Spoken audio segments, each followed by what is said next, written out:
নমস্কার বন্ধুরা, তুমি যদি ভাবো আমি তো 10-12 বছর ধরে হস্তমৈথুন করছি, এখন আমার দ্বারা আর কিচ্ছু হবে না, আমি আর কোনো রকমভাবেই নিজের জীবনে ফিরে আসতে পারবো না, তাহলে এই ভিডিওটা তুমি শেষ পর্যন্ত দেখো। কারণ আজ আমি একটা এমন সত্য কথা বলবো তোমাকে, যেটা জানলে তোমার জীবন সম্পর্কে ভাবনা বদলে যাবে। আমাকে অনেকেই এরকম প্রশ্ন করেছে যে এত বছর ধরে আমি হস্তমৈথুন করছি, আমার দ্বারা কি ব্রহ্মচর্য আদৌ সম্ভব, বা আমি যদি ব্রহ্মচর্য পালন করিও তো আমি কি সেই লেভেলে লাভ পেতে পারবো? শরীর, মন, শক্তি সমস্ত কিছু তুমি শেষ করে ফেলেছি। এই প্রশ্নটা খুব স্বাভাবিক, প্রত্যেকের মনে আছে, আমার মনেও ছিল।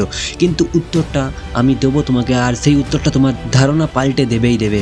Core answer. যদি তুমি আমাকে বলো যে সরাসরি উত্তর দাও, তাহলে আমি সরাসরি তোমাকে উত্তর দিচ্ছি যে হ্যাঁ, পসিবল। 10-12 বছর হস্তমৈথুন করার পরও ব্রহ্মচর্য পালন করে তুমি তোমার লাইফের বিগেস্ট কামব্যাক করতে পারবে, এটা একদম সম্ভব। কিন্তু শর্ত আছে, আর সেই শর্তগুলো না জানলে ব্রহ্মচর্য শুধু কষ্টের নাম হয়ে যাবে। তা তোমাকে পুরো ভিডিওটা দেখতে হবে, একদম পয়েন্ট করে করে, ডকুমেন্টারি করে করে তোমাকে আমি কথাগুলো বলবো। তুমি কথাগুলো মন দিয়ে শোনো, দরকার হলে লিখে নাও। এইগুলো কিন্তু একদম স্থায়ী, সত্য এবং যুক্তিগত কথা। প্রথম পয়েন্ট হচ্ছে যে কেন পসিবল, কেন পসিবল, এটা কেন পসিবল, কামব্যাকটা কেন পসিবল। প্রথম পয়েন্ট হচ্ছে শরীর ধ্বংস হয় না ভাই, শরীর শুধু দুর্বল হয়ে যায়। তুমি যেটা হারিয়েছো সেটা স্থায়ী নয়। তোমার শরীর প্রত্যেক দিনই নতুন কোষ তৈরি করছে, নতুন বীর্য তৈরি করছে। যখন তুমি হস্তমৈথুন বন্ধ করে দেবে একটা সময়ের পর, সেই শক্তি পুনর্গঠন অটোমেটিক হয়ে যাবে। তাই কামব্যাক যে পসিবল, তার প্রথম পয়েন্ট হচ্ছে শরীরটা ধ্বংস হয় না, শরীরটা জাস্ট দুর্বল হয়। তুমি পারলে আবার চেষ্টা করো। দ্বিতীয় কথা হচ্ছে আসল ক্ষতি হয় মনের উপর। 10-12 বছর ধরে যে অভ্যাসটা চলছে তোমার মনের মধ্যে, সেটা শরীরের চেয়ে বেশি মনের রিপ্রোগ্রামকে নষ্ট করে। তাই এখন এটাই সুখবর যে মন রিপ্রোগ্রাম করা যায়। তাই যদি আজকের পর থেকে তুমি এই খারাপ কাজটা ছেড়ে দাও, তাহলে অবশ্যই তুমি আবার এগিয়ে যেতে পারবে। থার্ড পয়েন্ট, ব্রহ্মচর্য মানে শুধু না করা না। অনেকেই ভাবে ব্রহ্মচর্য মানে হস্তমৈথুন বন্ধ করা, এটা ভুল। ব্রহ্মচর্য কথার প্রথম উত্তর হচ্ছে শক্তিকে সংরক্ষণ করা নিজের মধ্যে, মনকে নিয়ন্ত্রণ করা, লক্ষ্য তৈরি করা নিজের জীবনে। সো তুমি যদি ভাবছো যে আমি হস্তমৈথুন বন্ধ করে দিলাম মানে ব্রহ্মচর্য পালন করলাম, না, নিজের শক্তিকে ভেতরে সংরক্ষণ করো এবং সেটাকে ট্রান্সফর্ম করো। ঠিক আছে, ট্রান্সফর্ম করো, কোনো ডিপ ওয়ার্ক করো, কোনো ভালো কোনো কাজ করো, কোনো এক্সারসাইজ করো। ঠিক আছে, এই সমস্ত জিনিস করো, নিজের মনকে নিয়ন্ত্রণে আনো। মন বলুক তোমাকে যে আমি এই জিনিসটা করতে চাই, আমি এই জিনিসটা খেতে চাই, তুমি সেই জিনিসটাকে নিয়ন্ত্রণে আনো। এটাই হচ্ছে জীবনের সবথেকে বড় জয়। আর তাছাড়াও তোমাকে একটা লক্ষ্যের মধ্যে দিয়ে থাকতে হবে। তুমি যখন কোনো গোল নিয়ে থাকবে, তখন অটোমেটিক তুমি ব্রহ্মচর্য পালন করতে থাকবে। একটা বড় লক্ষ্য নিয়ে থাকতে হবে তোমাকে। এবার আমি তোমাকে বলবো যে বিগেস্ট কামব্যাকটা হবে কীভাবে, তোমার স্টেপ বাই স্টেপ বলবো। প্রত্যেকটা স্টেপকে ভালো করে শোনো। প্রথম স্টেপ হচ্ছে তোমার প্রথম কাজ, অপরাধ বোধ ছাড়ো, গিল্টি ফিল করো না। তুমি অতীত বদলাতে পারবে? আমাকে বলো। কাল যদি তুমি হস্তমৈথুন করেছো, বা এখন আজ যদি তুমি হস্তমৈথুন করেছো, সেই জিনিসটা তুমি আর বদলাতে পারবে না। কিন্তু ভবিষ্যৎ 100% তোমার হাতে, এবং সেই ভবিষ্যৎটা তৈরি হবে যদি তুমি অপরাধ বোধটা ছেড়ে দাও। তাই অপরাধ বোধ তোমার শক্তির সবচেয়ে বড় শত্রু, সেই শত্রুকে একদম চান্স দিও না।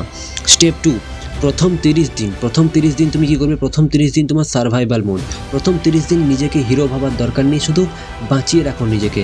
যে আজে বাজে থটগুলো আসছে, যে আজে বাজে চিন্তাগুলো আসছে, যেগুলো তুমি এতদিন যার হ্যাবিটে পড়েছিলে, সেই জিনিসগুলো যে আসছে, সেই জিনিসগুলোকে কোনোরকমভাবে ব্যাস পাত্তা দিও না। সোশ্যাল মিডিয়া কমিয়ে দাও, একা সময় কাটাও না, একদম শরীর নড়াচড়া করাও, শরীরকে এক্সারসাইজ করাও, শরীরকে খাটাও। তো প্রথম 30 দিন তুমি এই জিনিসগুলো করো। এবং থার্ড স্টেপে আসছে শক্তির বিকল্প পথ দাও। এই জিনিসটা হচ্ছে খুব ইম্পর্টেন্ট। শক্তির বিকল্প পথ মানে হচ্ছে ট্রান্সমিউটেশন করা। যে শক্তি আগে নষ্ট হচ্ছিল, এখন সেটা কঠোর পরিশ্রম করে, শরীরচর্চা করে, গভীর চিন্তা করে, নিজের লক্ষ্যে ফোকাস করে, সময় দিয়ে এই সমস্ত জিনিসে লাগাও। না হলে কিন্তু নাইটফলস হয়ে যাবে, আবার একই কাজ করে ফেলবে তুমি। চাই কঠোর পরিশ্রম, এক্সারসাইজ, গভীর চিন্তা, নিজের লক্ষ্যের পেছনে সময় লাগানো, এই সমস্ত জিনিসের পেছনে সময় লাগাও। এরপর আসছি স্টেপ 4, 90 দিন। 90 দিন মানে একটা টার্নিং পয়েন্ট।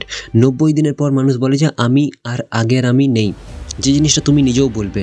সুতরাং 90 দিন মাত্র মাস্টারবেশন বন্ধ করে দাও। 90 দিন পর তোমার চোখে একটা আলাদা আগুন থাকবে, কণ্ঠে আলাদা একটা জোর থাকবে, মাথায় একটা আলাদা ক্লিয়ারিটি থাকবে নিজের জীবন সম্বন্ধে। তুমি কী করতে চাও জীবনে, তুমি কোথায় যেতে চাও, তুমি সব কিছু জানতে পারবে।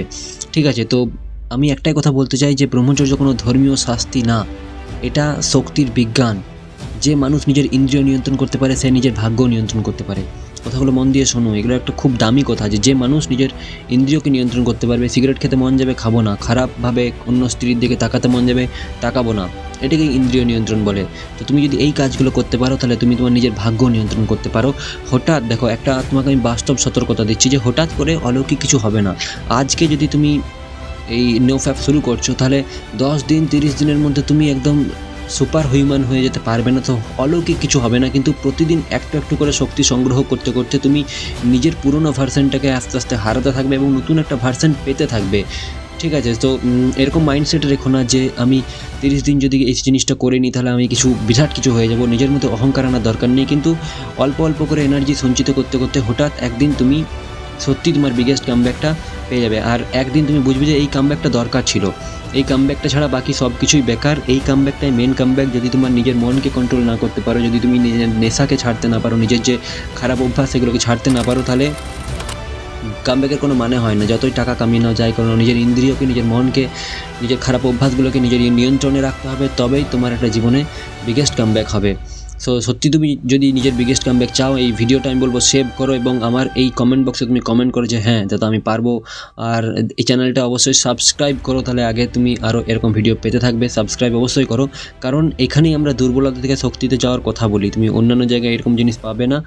সো দেখা হচ্ছে আবার নেক্সট ভিডিওতে। এই ভিডিওটা মন দিয়ে দেখো, অনেক কষ্ট করে তোমার জন্য বানানো হয়েছে। এটা একটা অনেক বড় একটা মনের কথা যে 10-12 বছর ধরে চলছে, এবার কি আমি পারবো আদৌ? সো আমি আজকে ক্লিয়ার করে দিলাম যে হ্যাঁ তুমি পারবে। এবার তুমি কি করবে না করবে সেই জিনিসটা আমি এই ভিডিওতে বলে দিলাম। আমি জানি তুমি আস্তে আস্তে এগিয়ে যাবে। সো এগিয়ে যাও, দেখা হচ্ছে পরের ভিডিওতে। বাই।